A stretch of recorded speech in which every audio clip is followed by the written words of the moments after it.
Okay, welcome to the Strange North channel. In this video, I'm going to give you a summary of all of the major towns surrounding the city of Edmonton, Alberta. And when people talk about Edmonton's metro population, they're referring to the Edmonton metropolitan region, which of course includes the city of Edmonton itself, but also the surrounding counties. And each of these counties have major towns that are included in Edmonton's metropolitan region. And Alberta is still the fastest growing province in Canada right now. And not everyone moving to the province wants to live in Edmonton or Calgary. Many people are much more comfortable in smaller cities and towns. And I'm going to cover the following towns in this video: Spruce Grove, Stony Plain, Devon, Leduc, Bowmont, Sherwood Park, Fort Saskatchewan, Morinville, and St. Albert. And I hope you find this video useful if you're thinking of maybe moving to the Edmonton area, but you don't necessarily want to live in the city itself. Edmonton has a good variety of surrounding communities, and so I'm going to cover them in this video. And I'm going to start this video in Spruce Grove, which is in Parkland County, directly west of the city of Edmonton. This is one of the bigger towns on this list, although technically it's a small city. The population is about 40,000 people, and it's the biggest population center in Parkland County. Spruce Grove was incorporated as a town in 1907, and then the next year in 1908, the Grand Trunk Pacific Railway came through this area and built a train station here. And so with the establishment of the railroad, the community became a busy grain trading center in this area. And this history is on display at the Spruce Grove Grain Elevator Museum, which is a working museum that has preserved an iconic piece of prairie history, the grain elevator. The city also has some prominent athletes that have grown up here. For example, Jennifer Hale is a freestyle skier who won Canada's first gold medal at the 2006 Winter Olympics.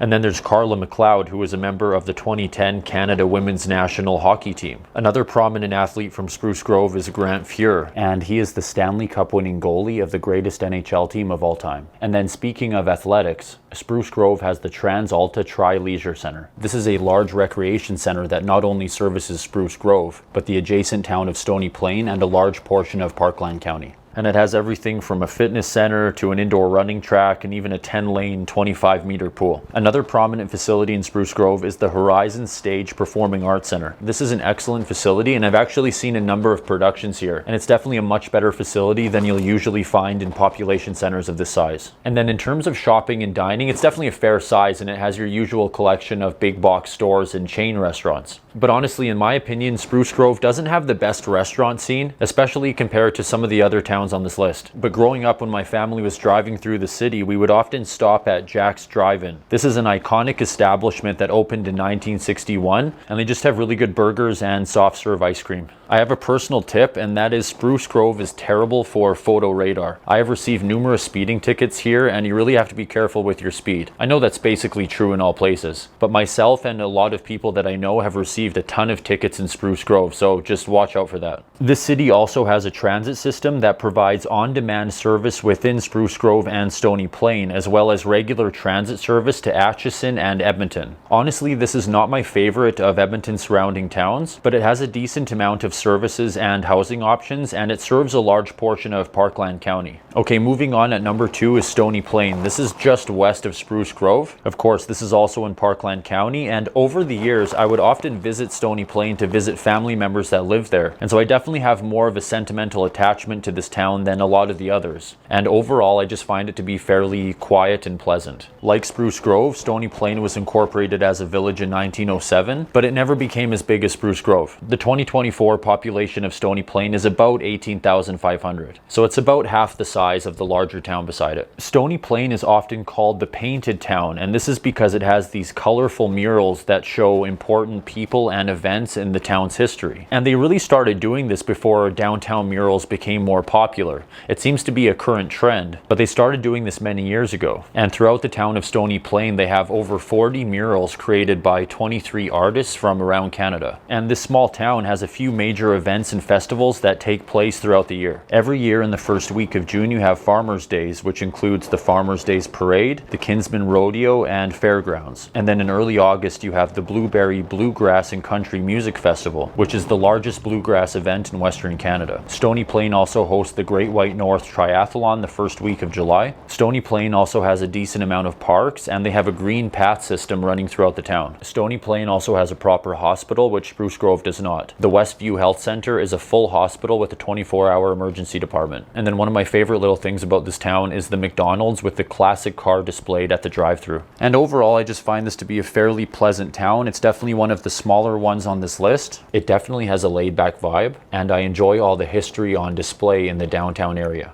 Okay, at number 3 is Devon, and this is the smallest town on the list. And Devon has an interesting history. It owes its very existence to one of the largest oil discoveries in the world. On February 13th of 1947, the Imperial Leduc No. 1 struck a major oil reserve, and this resulted in a major boom in petroleum exploration and development across Western Canada, and this discovery really transformed the Alberta economy. Oil and gas replaced farming as the primary industry, and this resulted in Alberta becoming one of the richest provinces in the country. The derrick used to drill Leduc No. 1 still stands on display at the Canadian Energy Museum a few hundred meters west of the original well site. And so after this major discovery, the town of Devon was built by Imperial Oil to accommodate its workers, and so this town is steeped in the oil and gas history of Alberta. And like I said, this is the smallest town on this list, and it just doesn't have a lot in terms of shopping and dining. But one of the great features of Devon is simply its access to the beautiful river valley. The town borders the North Saskatchewan River, and there are beautiful homes facing the river valley along River Drive, Athabasca Ave, and Peace River Drive. Devon is also close to other major outdoor attractions and facilities. About 15 minutes away is the Rabbit Hill Snow Resort. This is the largest ski and snowboarding facility in the Edmonton area. It's also about a 5-minute drive from the University of Alberta Botanic Garden, formerly the Devonian Botanic Garden. This is the largest garden of its kind in Alberta. It was established in 1959 by the U of A, and it's a really beautiful area. It features an elaborate Japanese garden, a tropical show house with exotic butterflies, and it's also connected to the North Saskatchewan River Trail system. You also have the Clifford Lee Nature Sanctuary just up the road from the garden, and the area around Devon is just very popular with hikers, runners, and cyclists in general. And even within city limits, you've got the Devon Bicycle Park and the Devon Golf and Conference Center. Devon also has a proper hospital, the Devon General Hospital, and this town is fairly close to the Edmonton International Airport, which is only about 20 kilometers away. And so Devon is the smallest town on this list, and it's ideal for people looking for something quiet and laid back. But it also has a ton of outdoor attractions in the area surrounding it. Okay, moving on, at number 4 is Leduc. This is another small city. The 2024 population is about 37,000 people, maybe a bit under. Leduc is about 34 kilometers from downtown Edmonton, but it's about a 10-minute drive from the Edmonton International Airport, and that's a definite benefit to living in this town. The establishment of the Calgary and Edmonton Railway opened this region to settlement, and the first train stopped at Leduc in 1891, and it was incorporated as a village in 1899. This area has always been very industry heavy as well. Leduc is attached to the large industrial business park of Nisku to the north, and many people live in Leduc and work in Nisku. Leduc really has a decent amount of parks and recreational facilities. The Leduc Rec Center opened in 2009, and it features a fitness center, 3 NHL-sized arenas, an indoor running track, a curling rink, and many more amenities. And then right beside this is the massive 200-acre William Lead Park, and this features 7 baseball diamonds, a beach volleyball court, soccer pitch, a 40-acre off-leash dog park, and 8 kilometers of trails looping around Telford Lake. This lake was named after Robert Telford. He was a settler who originally established Leduc in 1891, and he went on to become a prominent Alberta politician and businessman. The town itself actually has more than 35 kilometers of multi-use pathways and many smaller parks that I didn't mention, and so it definitely has better parks and recreation amenities than most towns. Leduc also has an on-demand transit system, and this transports people around Leduc and Nisku, and it also has regular routes between Leduc and Edmonton and Leduc and the airport. And in terms of shopping and dining, again, it's your typical small city. It has your big box stores and chain restaurants, but one place I have to mention is Ryan's Drive-In. This is just your typical drive-in, but they do excellent burgers, fries, and shakes, and this is my number 1 recommendation in terms of restaurants in Leduc. And overall, this is just a decent sized small city. It has a really good park system, it's very close to the airport, and it's not too far from Edmonton. Okay, moving on, at number 5 is Bowmont. The current population of Bowmont is just over 23,000, and this is technically a small city. The name Bowmont is French for beautiful hill, and it was originally a French farming settlement that was founded in 1895. Bowmont was incorporated as a village in 1973, and it eventually became a city in 2019. Parts of downtown Beaumont developed in the style of a French village, with unique architecture and brick walkways. The most iconic building in Beaumont is the St. Vital Roman Catholic Church, built in 1919. Interestingly, Bowmont is one of only 4 municipalities in Alberta that are officially bilingual. The Bowmont Music Festival, formerly the Bowmont Blues and Roots Festival, was founded in 2008, and it is Canada's longest running 100% all-Canadian music festival. Bowmont definitely doesn't have as many parks as Leduc, for example, but the Bowmont Sport and Recreation Centre is a popular facility with many amenities, and the Four Seasons Park, which is home of the Bowmont Music Festival, is definitely a popular area within the city. This is one of the smaller towns/cities on this list, and it's not really known for having a great selection of restaurants or shopping. It definitely doesn't have as much going on as some of the other places on this list, but it's a quiet and pleasant town with an interesting French history. Okay, at number 6 is Sherwood Park. This is one of the biggest cities on this list. This is technically a small city, and the 2024 population is about 74,000. Sherwood Park and St. Albert, which I'm going to get to later, are basically neck and neck in terms of being the largest of Edmonton's surrounding communities. And Sherwood Park is the center of Strathcona County, which is directly east of the city of Edmonton. It was originally founded in 1953 as Campbelltown, but due to the existence of several other towns across Canada with the same name, it was renamed Sherwood Park in 1956. Obviously, Sherwood Park is a lot bigger than the other towns I've listed, and it has a lot more to offer in terms of dining and shopping. For example, the Italian Center Shop is a very popular chain started in Edmonton, and it has a very popular location in Sherwood Park. The Italian Center Shop is a grocery store specializing in imported European food, but every location also has an excellent cafe. Bodega also has a spot in Sherwood Park. This is a popular chain of Spanish tapas and wine bars that was started by the popular Sabor restaurant in Edmonton. Other excellent restaurants in Sherwood Park are La Patrona, which does excellent Mexican food, as well as the Memphis Blues Barbecue House. That place is fantastic as well. It has a ton of other options for dining out, as well as your typical restaurant chains. But Sherwood Park definitely has a better food scene than the towns I've listed so far. You also have a lot of options for enjoying local arts and culture. The Strathcona County Museum and Archives has several exhibits that showcase the pioneer history of this area, and this is also one of the reportedly haunted buildings in the greater Edmonton area. I featured it in one of my Haunted Edmonton videos last year. Festival Place is the main performing arts facility, and it holds over 100 professional performances every year. I've seen a couple productions here, and this is a fantastic facility. And you'll also find many other smaller performance facilities, museums, and art galleries, and just tons of arts and culture options in Sherwood Park. In terms of sports and recreation, Sherwood Park has a ton of options. It has numerous parks and sports fields throughout the city, a very popular public golf course, and then you have the massive Millennium Place that has all the fitness and swimming amenities you might want. You also have a couple hockey arenas, a skate park, and a BMX park. The major sports team in town is the Sherwood Park Crusaders, and they are a junior A team in the BC Hockey League. This area also has close access to some of the outdoor attractions east of Edmonton, such as Elk Island National Park, as well as the Cooking Lake Blackfoot Provincial Recreation Area. Strathcona County Transit provides local service within town, and it also has commuter buses to Edmonton, and so it's very well connected. And so Sherwood Park is one of the bigger towns on this list, and it has a lot more options than the other places I've listed so far. But if you're looking for something really quiet, it definitely has more of a small city rather than a small town vibe.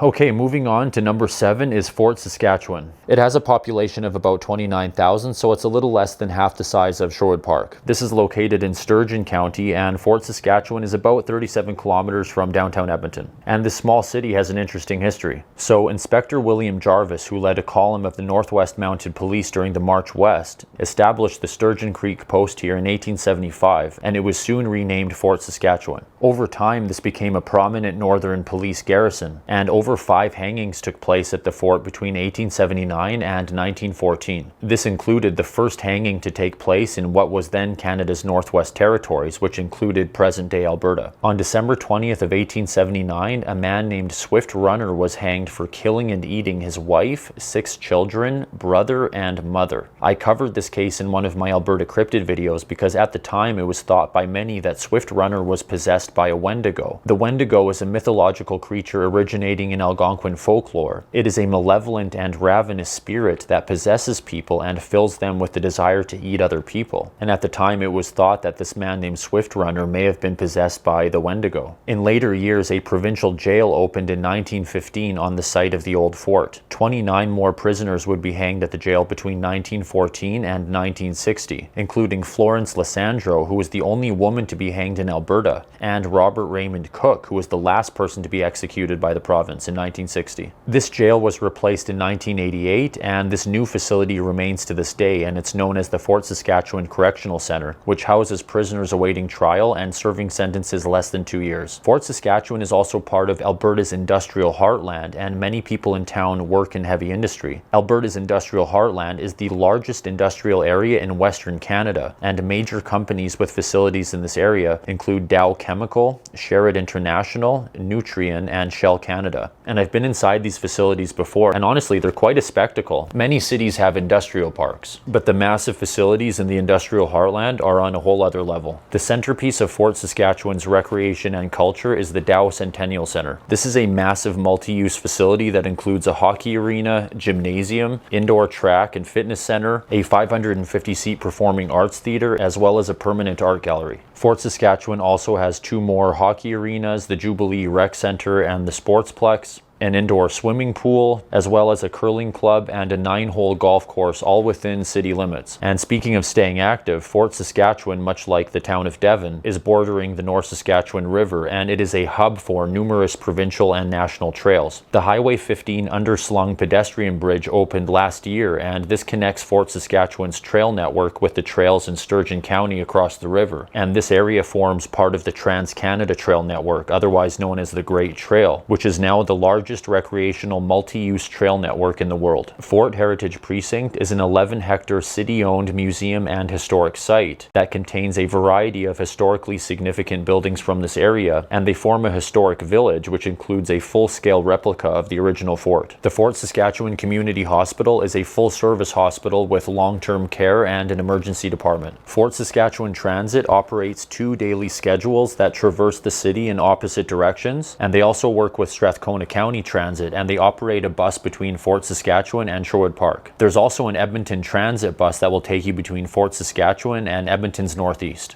And my personal opinion is that the town itself is very average, but this place has a really interesting history, and it benefits greatly from its proximity to the river valley, as well as the Trans-Canada Trail system. Okay, at number 8 is Morinville. This town has about 10,500 people, and it's roughly 35 kilometers north of Edmonton in Sturgeon County. Morinville was officially founded in 1892, and it was settled by Jean-Baptiste Morin, a priest and missionary of the Missionary Oblates of Mary Immaculate. He brought many French settlers to this area in the late 1800s, and this was followed by many German pioneers. The beautiful St. Jean-Baptiste Parish was built in 1907, and the church, along with the now inoperative Morinville Convent, was declared a historic site in 1975. But on June 30th of 2021, the church was completely destroyed by a suspicious fire. This was part of a wave of vandalizations and church arsons that took place across Canada in June and July of 2021. Many speculated that these arsons were done in reaction to the discovery of unmarked graves at Indian residential school sites in May of that year. And this was a huge loss for this town. This building served many functions, and it was a beautiful piece of the town's history. Morinville actually has a long history of successful business ventures. It was one of the first locations in Western Canada to open an RBC branch in 1910 and a credit union in 1940. It's also the home of a series of successful international business ventures, including Champion Pet Foods. Morinville has many options for staying active. The Morinville Leisure Centre opened in 2019, and this contains a gym, arena, and a multi-use court space. The town also contains walking trails, a skate park, curling rink, a hockey arena, a trout pond, and numerous parks and playgrounds. And this is one of the smaller towns on the list. Not a ton of options for shopping and dining, but it's a very pleasant little town for people wanting a more laid-back life in a smaller community. And at number 9 to close out this list is the city of St. Albert.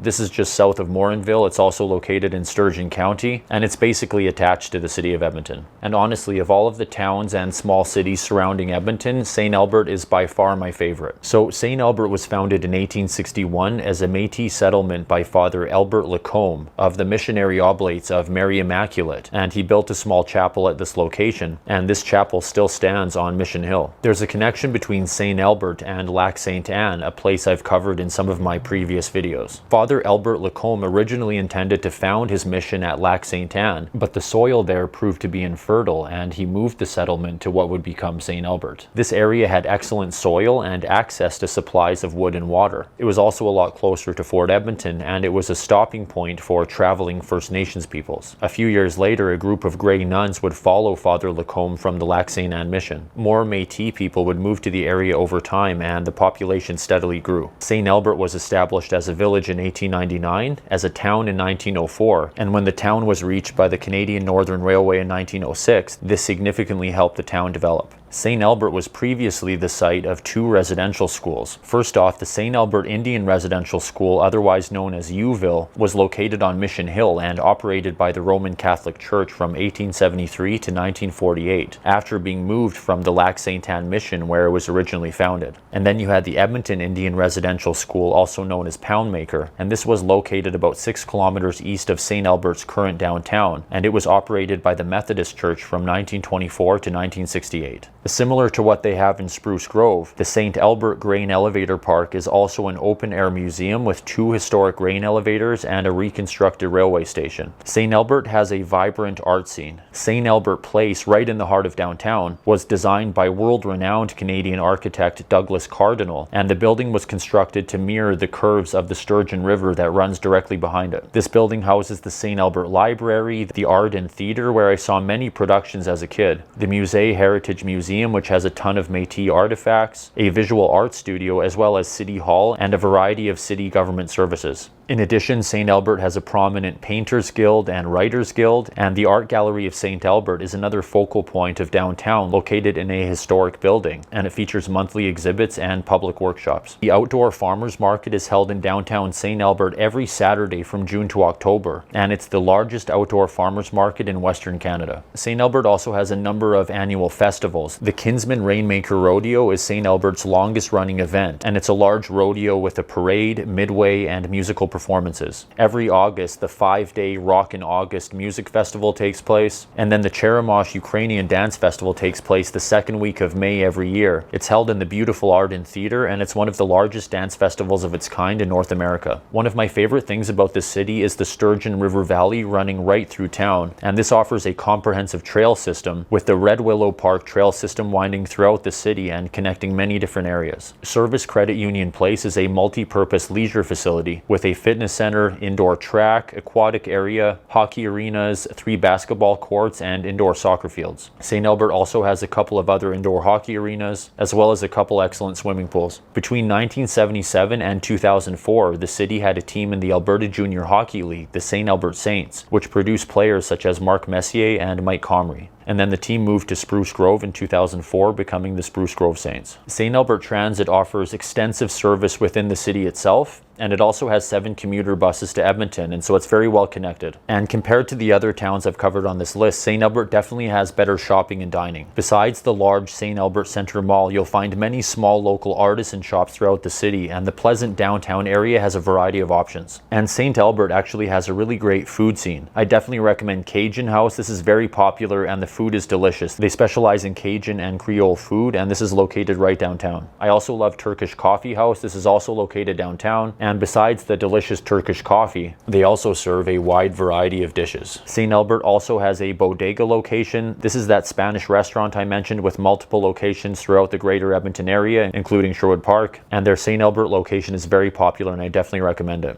And honestly, one of my favorite places to grab a bite in St. Albert is Nietzsche's Pizza. This is a very casual spot. They do old school pizza, and to me it just has this retro 80s vibe, and I love stopping in here for lunch. Another fantastic place to grab a bite and do some shopping is the Joy Center. This is essentially a mall with a greenhouse slash garden center. It has an organic restaurant and cafe, as well as a health food market and various pop-up shops. This is located on the outskirts of town, and it's just a really cool building, and I definitely recommend checking it out. And like I said, St. Albert is by far my favorite of Edmonton's surrounding towns. The Sturgeon River Valley gives it a very dynamic landscape. I find it to be a lot more lush and green than the other towns. It has excellent restaurants, and it has a very interesting and walkable downtown area. And I think this small city is definitely a decent place to live.